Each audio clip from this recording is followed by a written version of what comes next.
Hello mes gazelles, on embarque pour, ça se voit pas comme ça, mais ce sera simplement un bon épisode de podcast. Je suis en train de me battre avec mon trépied pour vous parler de manière urgente, en fait, de manière urgente, parce que on est dans cette dernière ligne droite pré-Noël. Là, je tourne, on est vendredi, juste avant les vacances scolaires. Donc, ouh là, ça secoue. Si tu es maman comme moi, tu dois avoir une espèce de mélange, une espèce de mélange entre ouf, il est temps qu'on se pose, on entre encore plus dans cette ambiance trop chouette de Noël. Enfin, voilà, on est tous différents, tous et toutes différents, mais moi, Noël, j'adore. J'ai toujours aimé ça. Même dans les parties de ma vie les plus douloureuses, euh, séparation, décès de mon papa, enfin bon, bref, j'ai toujours aimé Noël. J'ai toujours mis de l'attention et de l'intention derrière le fait de donner de l'amour, de transmettre de l'amour auprès de mes proches, des personnes importantes pour moi. Euh, Ça a augmenté aussi avec ma fille, avec la présence de ma fille dans ma vie.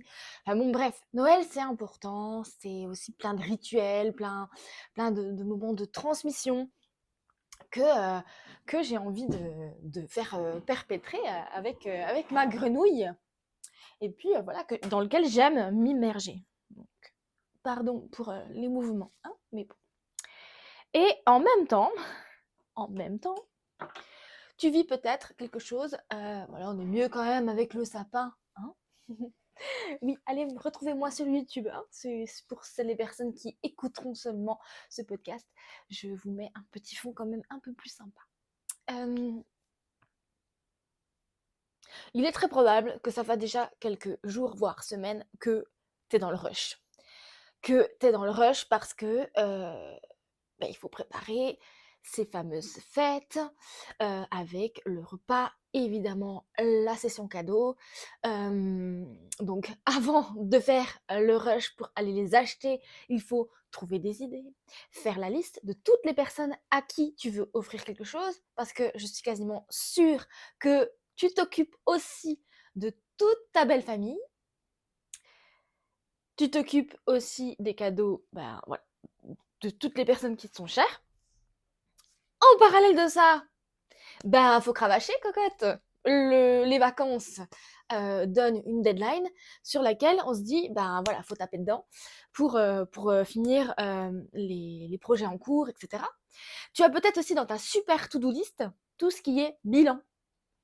Bilan, soit si tu es entrepreneuse, bilan comptable, bilan de l'année, voilà, clarté un petit peu sur prévisionnel 2026, tout le côté business, mais peut-être qu'il y a aussi du bilan personnel, que tu aimes faire. Enfin bon, bref, donc il y a pas mal de choses comme ça, de gros blocs dans ta vie, là, tout de suite, qui prennent vachement de place.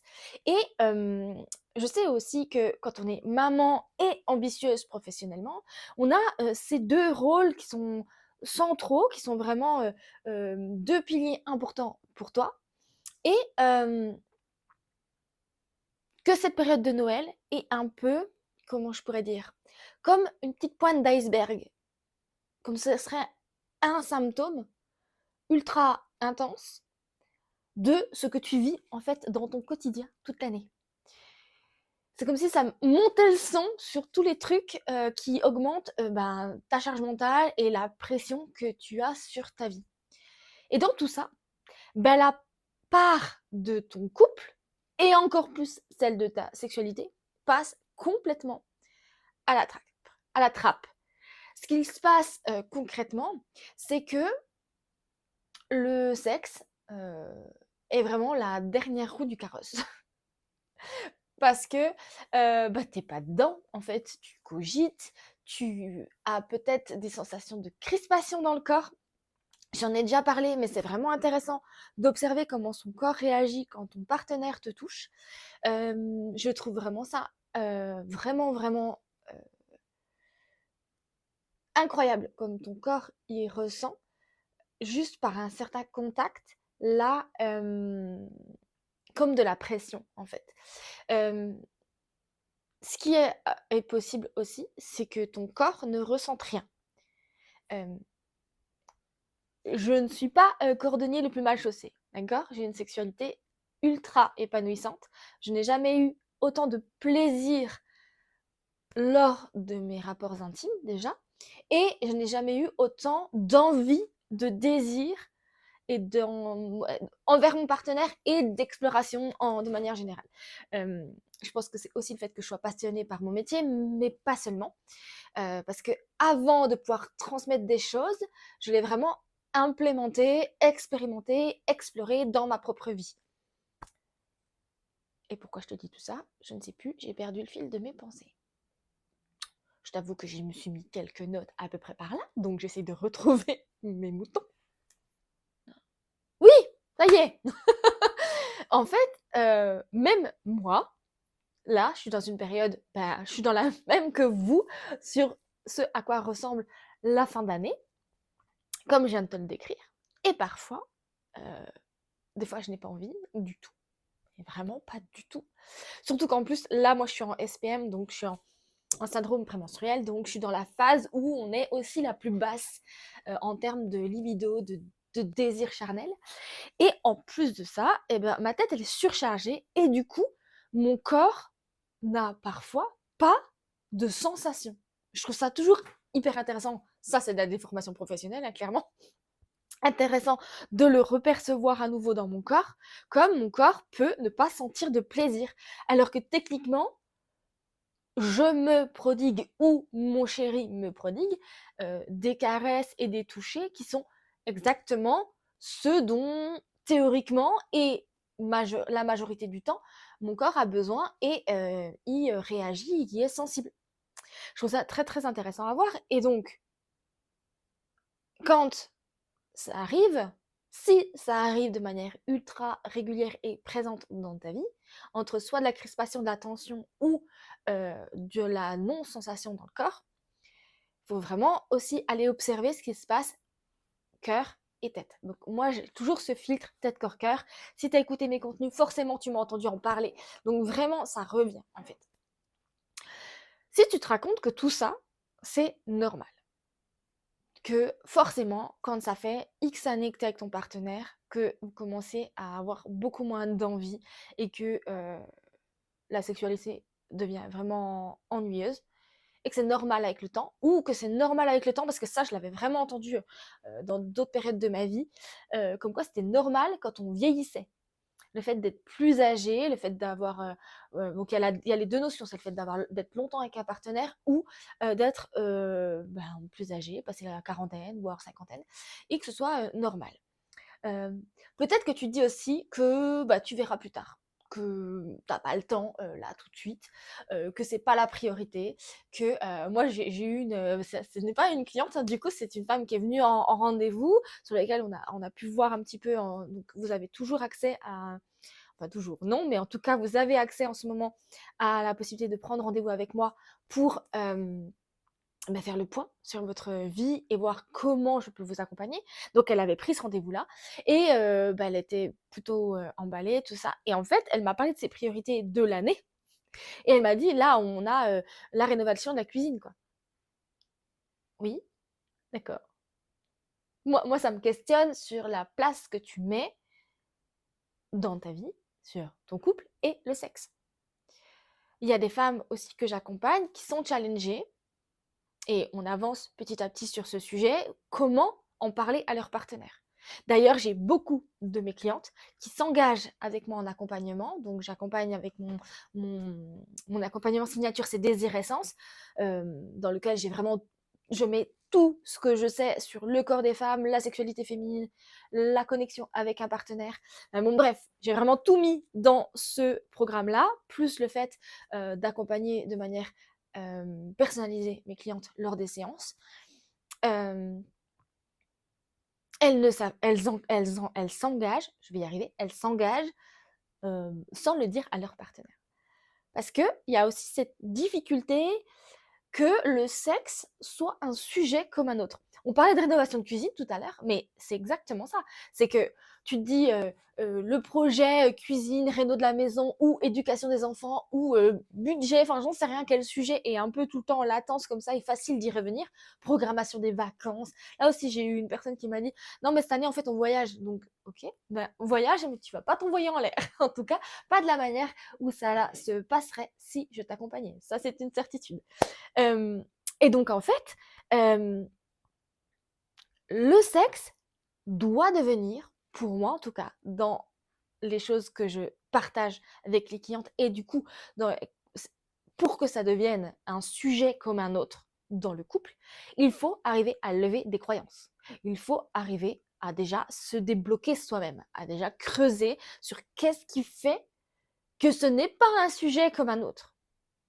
Et c'est complètement entendable, complètement compréhensible. Je le sais, je l'ai vécu. Et puis, vous n'avez pas besoin que ça devienne un sujet comme un autre, comme pour moi. Moi, c'est mon métier, c'est un métier passion. C'est voilà, c'est un sujet dans lequel je peux en parler avec ma fromagère au marché sans problème, avec les copains, les copines, enfin n'importe qui. Mon banquier me parle de cul lors d'un rendez-vous banque, je suis capable d'en parler avec fluidité. C'est comme ça. Mais c'est pas ce que attendent la plupart des gens. Si tu m'écoutes là, je suis certaine que ce n'est pas ça dont ce que tu pourrais rechercher dans le fait de pouvoir parler de sexe avec ton partenaire. Mais c'est ça, c'est que dans la bulle couple, il y ait une bulle particulière pour la sexualité, dans le faire, dans la connexion charnelle, mais aussi dans le fait de pouvoir en parler. Que ce soit OK d'exprimer clairement tes oui, tes non, tes peut-être, tes envies, tes curiosités, tes peurs, tes doutes, tout. Mais ce qui se passe dans l'état actuel, c'est qu'il y a un non pas ce soir qui dure depuis des mois, voire des années. Et que vous ne savez peut-être plus comment revenir vraiment l'un vers l'autre. Il est possible, si c'est toi qui as moins de désir, c'est que ton partenaire ne sache plus comment revenir vers toi. Il est possible que quand tu le sens venir vers toi, déjà tu le vois à 15 bornes, et que ses intentions, même s'il essaye de les rendre à peu près douces et justes, je mets 1000 guillemets, hein, donc il faut les regarder hein, sur YouTube, hein, 1000 guillemets pour juste sensuel, tu sais qu'au fond qu'il veut que t'écartes les cuisses. Ça fait chier. N'a juste pas envie de ça.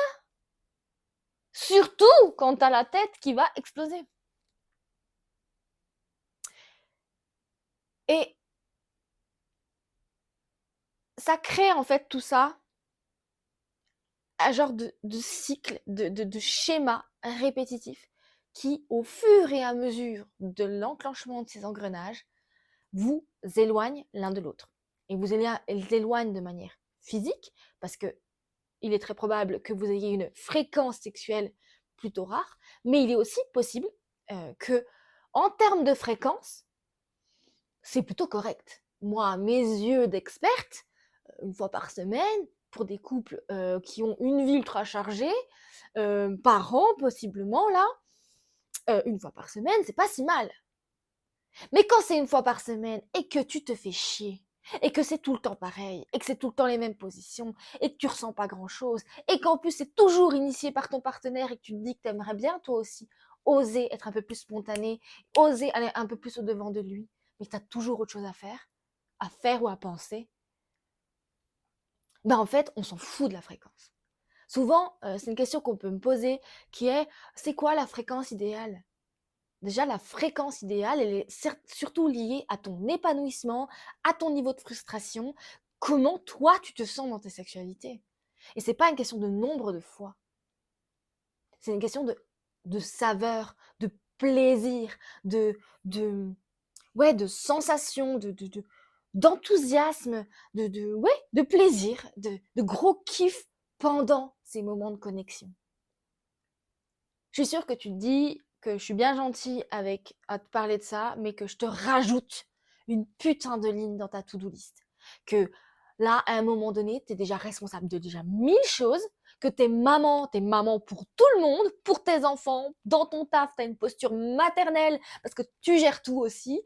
Peut-être que t'as même une posture maternelle envers ton mec. Et là, je te rajoute une ligne dans la to-do alors que t'es pas responsable à 100% de l'état actuel de votre couple et de ta sexualité, de votre sexualité. Je suis entièrement d'accord avec toi. Sauf que là, moi, mon travail, c'est de m'adresser aux femmes qui écoutent ce que je dis, qui se sentent concernées par ce que je te partage, comment je te décris ces situations. Et je les ai vécues pendant très longtemps. Mes clientes les ont vécues. On est nombreuses à avoir la même histoire comme ça. Et à un moment donné, les choses ne changeront pas si tu ne changes rien. Si tu laisses passer une année suivante sans changement, bah tu laisses passer une année suivante sans changement. Non, c'est ce qui va arriver, c'est que ça va monter le son de tes principales peurs. Et ces peurs, j'ai pas fait que les vivre, que percevoir la peur, j'ai vécu les conséquences. C'est-à-dire être trompé, tromper soi-même, avoir du désir pour... Je trouve ça incroyable, ça aussi, ça incroyable ce que le corps est capable de faire, tête, corps, cœur. Avoir du désir pour un autre et de plus en avoir pour son mec. Donc c'est bien que c'est pas ton corps le problème. C'est qu'il y a autre chose derrière ça. Ok? Donc, ça monte le son sur peur d'être trompé, peur de tromper, peur de se séparer, d'avoir tout construit, cette putain de famille incroyable que t'aimes de tout ton corps. Tu donnes tout pour ta famille, tes enfants, tout ce que tu construis avec ton partenaire, mais vous prenez pas soin de votre couple.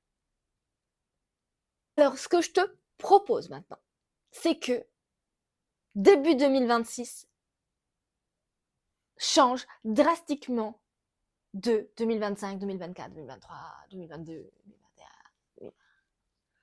Que ce soit vraiment un passage, vraiment un changement profond pour toi, pour ton couple. Et surtout, je te propose que ce soit facile, que ce soit fluide, que tu n'aies pas un gros travail à faire. La seule chose que tu devras faire, c'est prendre soin de plein de choses différentes.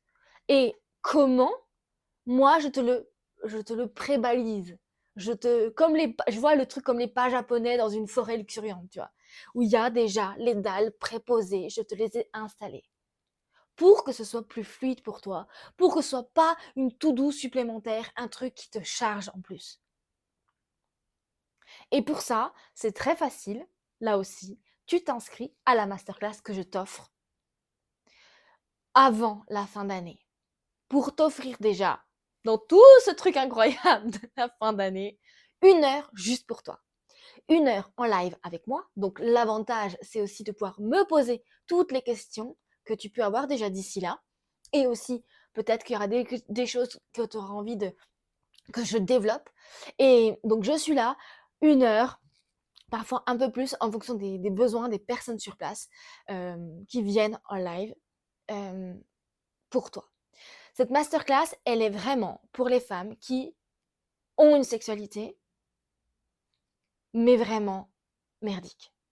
Disons les choses clairement, je suis pas toujours très délicate et je pense que je ne suis pas là pour être délicate plus que ça. Si t'es maman, si t'as un job qui te prend de la place et que tu kiffes ces 2 rôles-là incroyables dans ta vie, mais que tu as aussi envie de prendre soin de ton couple, prendre soin de ta sexualité, enfin, pour que vous retrouviez du désir, du plaisir, de la spontanéité, de la connexion, vraiment quelque chose d'intense entre vous deux, rejoins vraiment la masterclass du 29 décembre à 16h. On est en live pour prendre soin de vous. Enfin, tu verras, je vous propose vraiment un truc génial. Ce qui va se passer aussi lors du live, c'est que j'ai un cadeau à vous faire pour les filles qui seront présentes pendant la masterclass. Évidemment, il y a un replay, mais le top du top reste de venir pour pouvoir échanger avec moi, échanger et voir qu'il y a d'autres histoires de femmes qui ont des histoires similaires aux tiennes et aussi que vous ayez droit au cadeau, au cadeau que je vous propose pour cette toute fin d'année. Je vais m'arrêter avec ça. Je suis trop contente de vous avoir partagé ce petit épisode. J'espère que vous tenez le coup et que vous allez quand même pouvoir vraiment profiter de ces moments noéliques. Euh, Moi, je les savoure, je les chéris et je les honore par maximum de ma présence. Et puis, ben, je jongle. Je vous souhaite une très très belle fin de journée, soirée, nuit, matin, peu importe quand est-ce que vous trouvez le temps de m'écouter. En tout cas, on continue comme ça sur le Love à la bouche, sur YouTube, sur vos plateformes d'écoute. N'hésitez pas à commenter, à me mettre des étoiles sur les plateformes d'écoute Spotify et Apple Podcast. Et puis, abonnez-vous à la chaîne YouTube. Je vous prévois aussi des petits cadeaux, surprises avec possiblement des vlogs, des moments de vraie vie, mais aussi possiblement des routines, comment personnellement je fais pour me connecter à ma sensualité, à ma sexualité, comment je prends soin euh, de cette sphère qui m'est si chère, qui est si particulière pour moi. Donc, suivez-moi sur YouTube et puis abonnez-vous, mettez les likes et les petits commentaires et tout ce qui va bien. Je vous souhaite une très très belle fin de journée. Je vous mets le lien d'inscription à la masterclass pour embarquer avec moi. Je vous souhaite un joyeux Noël, très belle fête. Et puis, on se retrouve lundi 29 décembre à 16h. Gros bisous.